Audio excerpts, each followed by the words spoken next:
Hello everybody and welcome back to episode 2 of Dark Souls Prepare for Remastered Edition. Oh man, I'm so excited for this, guys.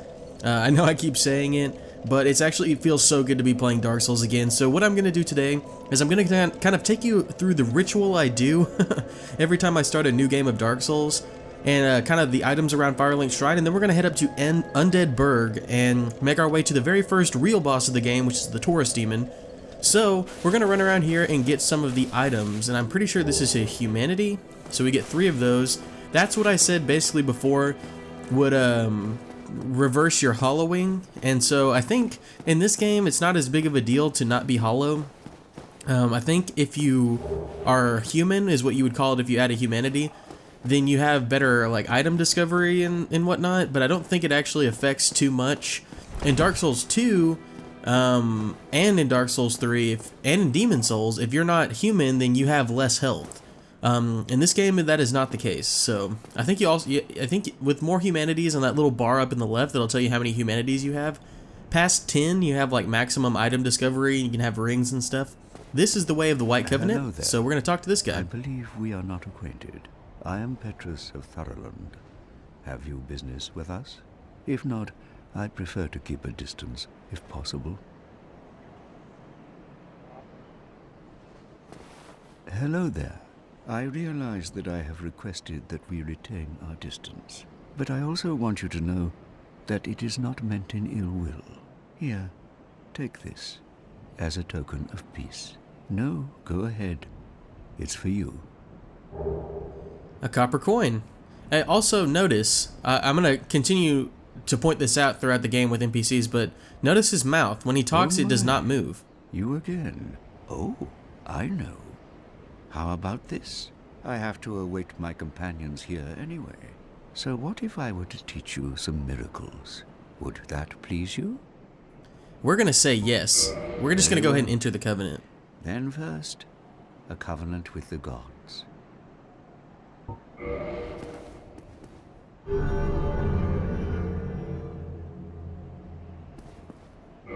Now let me share my miracles.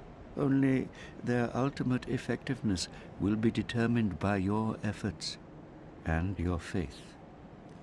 So basically by entering covenants, you're able to not only be able to purchase items and whatnot from that covenant, learn their gestures, but you're also able to, if you give them specific items that covenant specifically would want, you can get rewards for it, like spells or things like that. So we're going to learn his gesture, which is shrug. And I don't think we're actually going to need any items. I don't know if I'm going to do any faith. He's got a talisman, which is what you use faith spells. Come again. So yeah. Effectiveness. So we're going to run away from that guy, and we're going to go pick up the rest of the items around Firelink Shrine. I think this is really useful because there's a lot of souls around here, which I really didn't touch on in the previous episode. But if you can look at the bottom right of my screen and what I've just picked up, these are souls, and these are your currency. It's not only how you purchase items in the game, but it's also how you level up. You spend souls to level up. And those souls, like the Soul of the Lost Undead, if you use that, it's a consumable item, then you'll acquire a certain amount of souls depending on the level of the soul you picked up. So, yeah, back here, if you actually fall down this way, there's a few chests. Homeward Bones, those take you back to bonfires no matter where you at. It takes you back to the last bonfire you rested at. That's a Morning Star, and then one of those talismans I was talking about that will allow you to cast faith spells, and then a cracked red eye orb that's used to invade other people's worlds. In this game, part of what makes it challenging is if you're playing online, other people can invade your game and try to mess it up. And really quickly, I did tell you guys previously that I was going to be doing a strength build. So I'm going to take off all my armor really quick so I can roll. Oh, by the way, this is what you look like. This is what you look like hollowed. But I can roll really fast. So what I'm going to do is I'm going to try and get... There's a sword over back that way. You're not supposed to go there yet because everything is way stronger than you at this point in the game. So, I mean, it's possible to go here, but it's not good because I'll probably die. But what I'm going to try and do is run over there. It's not that item, it's a little bit farther back, and there's a sword called the Zweihander. So I'm going to run and try and get it. I think I can. It's not very hard to actually get it. I might die trying to get it, but that is a-okay. Got it. Okay, now we just have to dodge everyone's attacks. And yeah, I think we're gonna be able to get out of here. Oh, we got that. And ooh, if we take another one of those, we are dead. So this is what we're gonna do. We're gonna run this way, go up these stairs. Basically, just want to kind of try and get back to the bonfire, so that way those guys don't, they'll de-aggro. When you go to the bonfire, it'll reset the area, so every time you sit at a bonfire, all the basic enemies will respawn, besides bosses, of course.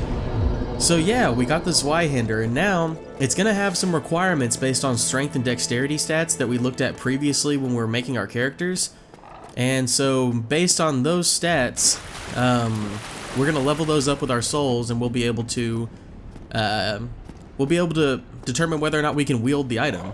So right now we're picking up some more items around the area. I think we already got the fire bombs around there, and I think this is a soul as well. Yeah, Soul of the Lost Undead. And then there's one other item here that we're gonna get. And I think this is also a soul. Maybe it's the binoculars. I don't remember. It's that right there. So we're just gonna roll down here. Oh no, we landed on top of the guy. Okay. So we made our way out. It was a soul. Oh no. And we're gonna run away. And I think that should be all the items around here. We can actually go down towards New Londo and pick up a couple items there. I think there's an S-Stock, and then when we use the Master Key to go towards an area of the game called Blighttown, there's another soul. I'm probably gonna run and do that really quickly, just because I want as many souls to level up as possible. But yeah, we can actually talk to this NPC really quickly too. He's basically gonna, I think I'll just avoid it for now. Basically, he's just gonna tell us where to go in the game.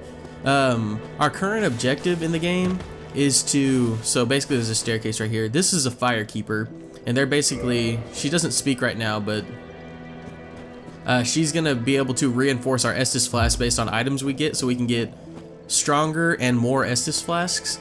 So it'll be like Estus flask +1, and it'll give us more health per use.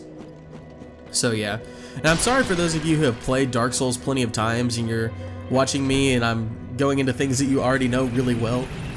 I'm assuming that, you know, anyone who's played this game definitely knows everything that I'm talking about right now. But I mean, I think it's always useful for people who have never played the game before to get a better idea of how things work, just in case, because I don't think anyone should miss out on this title for sure. It's basically one of the best games I've ever played. It's easily in my top 3 games of all time, and so I thought it'd be a pretty good idea to try to explain as much as I can. Now, we're not going to go through this area. One, because you need an item called a transient curse. I think there's actually a couple transient curses right here that I'm about to get.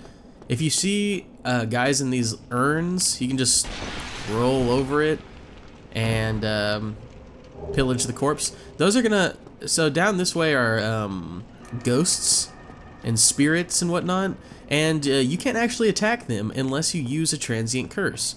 So we're gonna pick up this. This is S-Stock. It's a weapon. It's not very good. I'm not gonna use it. I just thought I might as well get it. But yeah, this is usually like my normal routine as I play through Dark Souls. I'll pretty much raid the area hardcore in order to get all the best items that I possibly can, and then I'll move on. But basically, there's another soul right here, and we use the Master Key to get through here. Down there is probably the probably one of the worst areas of the game because of the severe frame rate drops and things like that, and it's poisonous and all that different stuff. So we're gonna put off that area for now. That area is another place we could go to get a couple items, but I don't feel like dying right now because there's I don't know, there's a lot of traps set up in this game to kind of ruin your day. But if you go down here, there's actually a blacksmith. He can actually reinforce some of your weapons for you. Well, this is unusual.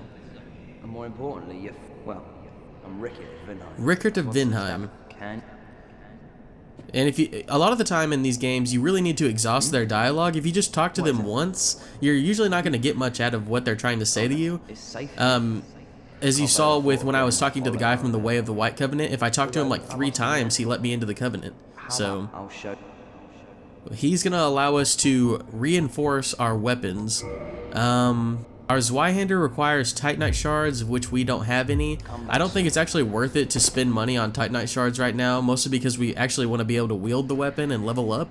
So we're going to level our stats up to what the Zweihander requires, and then we're going to head on to the first area of the game that you're supposed to visit.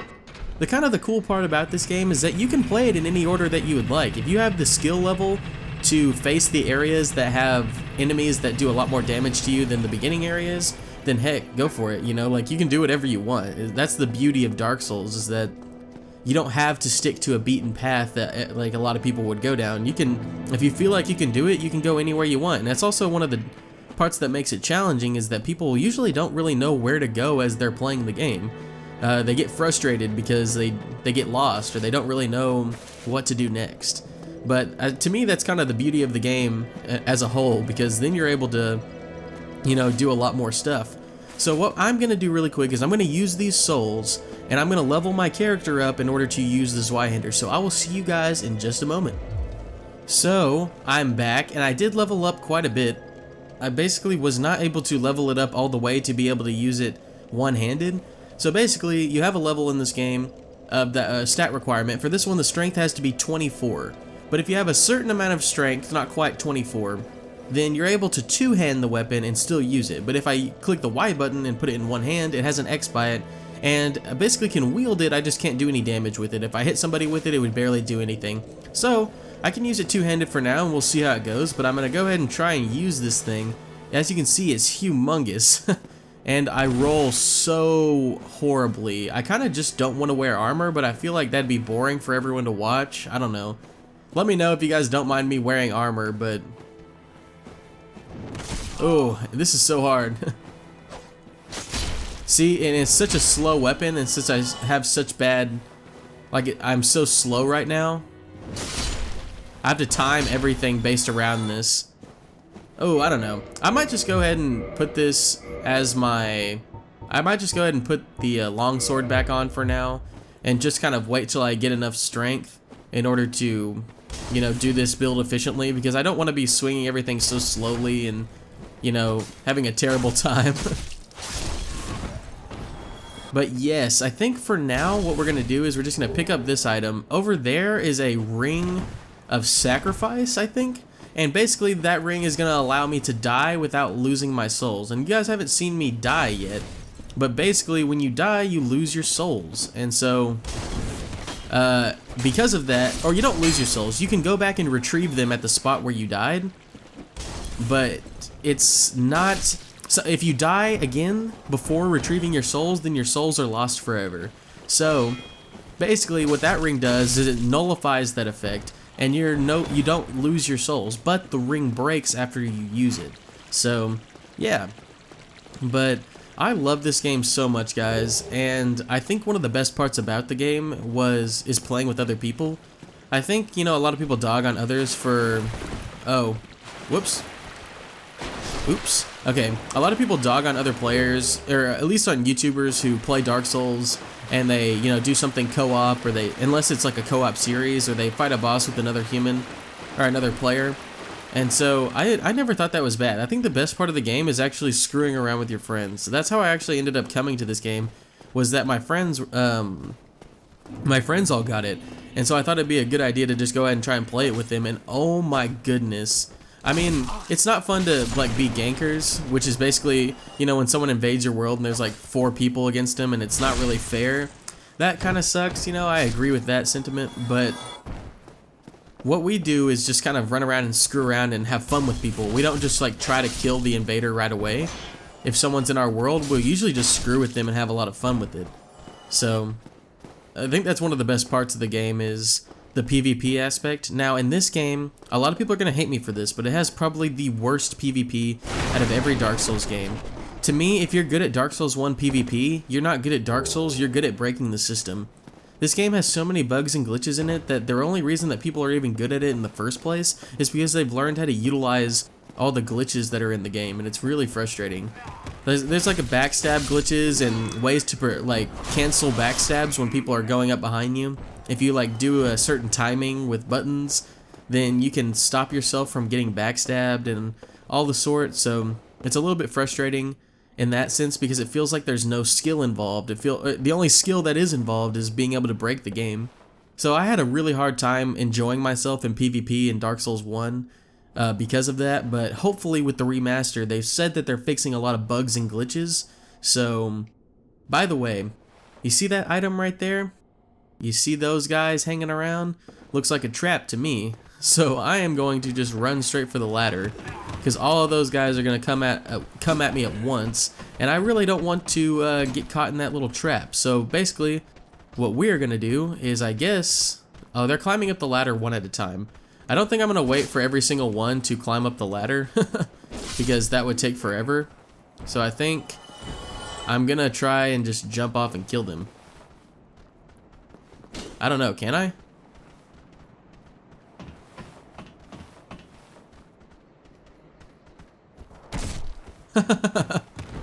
Okay, I knocked him off the ladder. And we're gonna take this guy out. But yeah, I didn't really like the PvP. I liked it more in Dark Souls 2, believe it or not. I think there was a little bit more like busted weapons in Dark Souls 2, which made a lot of people hate it. But at the same time, I thought it was probably one of the more balanced combat systems, and it felt less garbage in terms of the game glitching out and you just be able to do whatever you want. Plus, I thought backstabs in this game were so bad in the sense that you could not be even behind them and get a backstab. There was a way you could just like, you could do rolling backstabs, chain backstabs. You can stun lock people in this game with heavy weapons like the Claymore or the Zweihander. If you have enough stamina, you can basically hit them and it puts them in a stun based on their level of poise. What the heck? Poise will basically determine whether or not you stagger when somebody hits you. And so a lot of people would use a heavy weapon and stun lock somebody, where they would just hit them over and over again and stun them every single time and they wouldn't be able to move. And I think it was Dark Souls 2 where you could only stun lock for 2 hits and then they would be able to roll out no matter what. I want to say that's the rule, but I don't quite remember. Oh yeah, the dragon. There's a little secret to this guy that I'll show you guys. I don't know if I'll actually use the weapon that you get from it, but there's a little secret you can do regarding that dragon in a little while. I don't know if I'll use it particularly, but yeah, I just thought the PvP was pretty bad. But I love Dark Souls 2 PvP, and a lot of people think I'm crazy. Because, you know, in this game was made by From Software's, you know, best people. And then Dark Souls 2 was made by kind of like what they would call their B team. And while the developers were working on, I think it was Bloodborne, the other team was working on Dark Souls 2. And a lot of people said because of that, that it wasn't quite the game that they had wanted in comparison to Dark Souls 1. In my opinion, it fixed a lot of the things that made Dark Souls 1 annoying for me personally.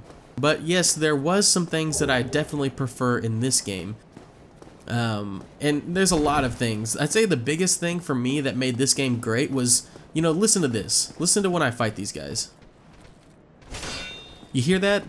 You can hear me hitting their armor, and when I hit their flesh, it sounds like, you know, I'm cutting through flesh and whatnot. But in Dark Souls 2, somebody pointed it out really well, was that whenever you hit somebody in Dark Souls 2, it sounds like you're cutting through butter. I can't remember what video I saw that on, or I would credit the guy with the statement. But it literally, it does. It sounds like you're cutting through butter, which is actually ridiculous. So, oh, you guys see that guy? Sorry I'm ruining a lot of the secrets for this game. I've just played it so many times that I know how the game works, and so it's harder for me to keep spoilers to a minimum in terms of, you know, me getting screwed over. A lot of people, I guess, would love to see that because they love seeing people die, but I know the game well enough to avoid those garbage moments where you would die so easily as a first-time player. But I do want to know, what do you guys think of Dark Souls 1 in general? Do you guys like this game better, or for those of you who've actually played it? And if you guys have never played it, let me know. Are you guys gonna try it out? I would. I think this is probably the... you know, I think if I was gonna try Dark Souls, now that I think about it, I think I would go ahead and wait until the Remastered Edition comes out, because that's gonna be the definitive version of the game. It's gonna get rid of those glitches that I was talking about earlier. Try jumping. So we're gonna run. I forget, they changed the jumping button. I think you double tap B. So I think you run and double tap B. Yes. So Yeah, I think that game will be the definitive version of the game, and this one will become pretty obsolete unless you want to get it for nostalgic reason, or like, unless you want to get it for collecting reasons, or, you know, just to say you have it if you love the Remastered Edition enough. I definitely would start with that one. Sadly, they are releasing a tri-pack of all 3 of the Dark Souls games, but in a collector's edition set that's going to cost $450. It comes with some amazing items. It comes with like a few books that have like, it's kind of bestiary-esque, in which it's going to have all the items and all the enemies and everything in like a book with descriptions. It's pretty cool. It's also going to come with all the games and soundtracks and art books and like a figurine stand and things like that. And it comes with a lot of cool things. It comes with all 3 of the games out on the PlayStation 4 only, which is pretty amazing, but sadly it's not coming out in the United States for now. Well, we're finally at the next bonfire. We're going to go ahead and light it. And as soon as we sit down at this bonfire, all the enemies are going to respawn. So I think this is probably a good place to go ahead and end the episode. In the next episode, we will head down that way and make our way to the very first true boss of the game. And we're going to have fun with that. It's going to be a lot of fun. And I might go ahead and try and use the Zweihander some, but I kind of want to make sure that I have the stat requirements first, and so I'm not so sluggish with it. Because these guys attack so fast, these like hollow enemies, and it's hard for me to get my swing off when they're all coming at me with extremely fast attacks. So yeah, thank you guys for watching. Thank you for enjoying the series, commenting and liking. I love it so much to be able to see people interacting with the video. If you liked it, leave it a like and let me know what you thought about it in the comment section down below. And don't forget to let me know any of the questions that I've been asking throughout the video. If you're going to play Dark Souls, what's your thoughts on your favorite Dark Souls game, anything like that, I'd love to talk to you. So yeah, thank you guys, and if you guys want to see more content like this, go ahead and subscribe and hit the bell so you guys can see when I put out a new video, and go ahead and follow my Instagram and Twitter in the description down below. It'll allow you to see, you know, what I'm doing. I can keep you up to date on those social media platforms. Thank you guys for watching. I'll see you in the next one. Bye-bye.